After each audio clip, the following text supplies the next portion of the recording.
70,000 कोटींचा समझोता तुम्हाला छोटा वाटतो का?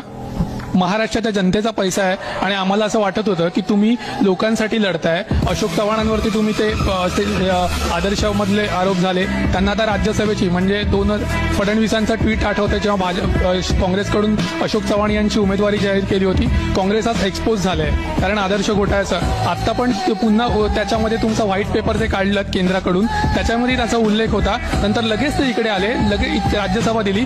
एवढी तत्परता तुम्ही पक्षासाठी एवढं काम करताय, राज्यसभा तुम्हाला मिळायला पाहिजे होती, पण राज्यसभा मिळते अशोक चव्हाणांना जे तिथे घोटाळा करून आले आहेत आणि त्याचे आरोप तुम्हीच केले आहेत। हे किती म्हणजे काय विसंगती आहे आणि कोणाच्या लोकांच्या डोळ्यात तर अक्षरशः धूळफेक चालू आहे।